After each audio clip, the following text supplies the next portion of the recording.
Bapak Kapolri, Bapak Wakapolri, Ketua Tim Sus Penanganan Kasus Penembakan di Duren 3. Pada kesempatan ini rekan-rekan sekalian, awal pembentukan tim Sus tugasnya adalah melakukan asistensi terhadap penanganan laporan kejadian yang diterima oleh Polres Jakarta Selatan.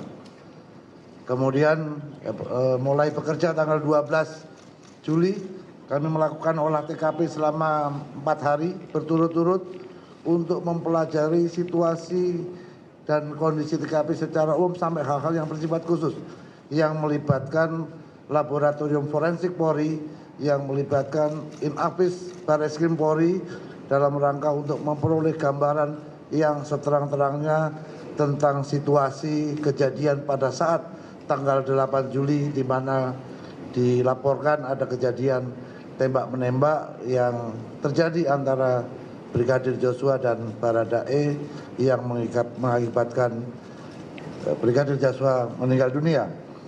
Kemudian kami melaksanakan analisa, tim bekerjasama melaksanakan analisa terhadap hasil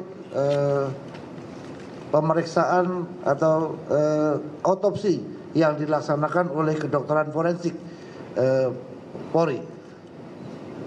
Kita cek hasil otopsinya seperti apa, perkenaan tembakannya seperti apa, ada atau tidak penganiayaan yang dilakukan, ada enggak luka lain selain luka tembak, sehingga kita bisa memperoleh gambaran dari TKP dan hasil analisa terhadap hasil otopsi yang sudah dilakukan.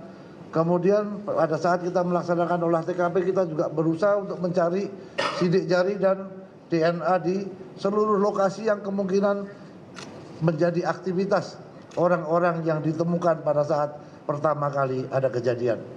Yaitu ada 5 orang, ada Ibu Putri, ada Pak Sambo, ada Kuat, ada Ricky dan Richard, serta korban Joshua.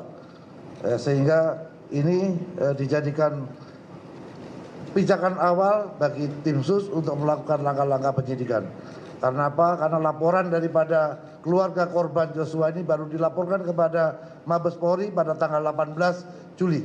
Artinya kita menangani perkara ini dalam proses penyelidikan dan penyidikan untuk mengungkap kasus ini adalah pada saat mulai laporan diberikan oleh keluarga korban Brigadir Joshua ke Mabes Polri pada saat tanggal 18. Kita langsung melaksanakan pemeriksaan ke Jambi.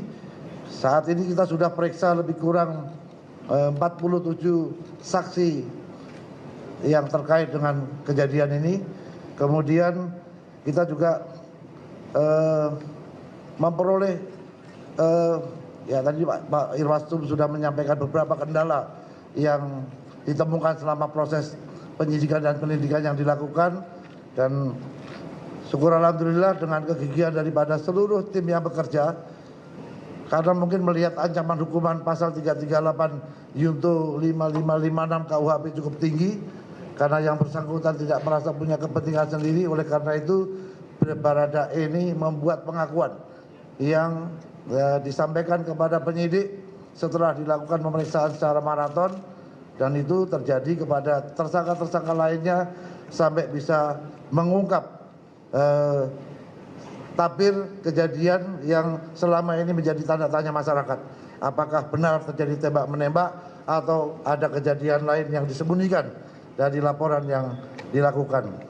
Selama proses penyidikan yang dilakukan, Barreskrim Polri telah menetapkan 4 orang tersangka.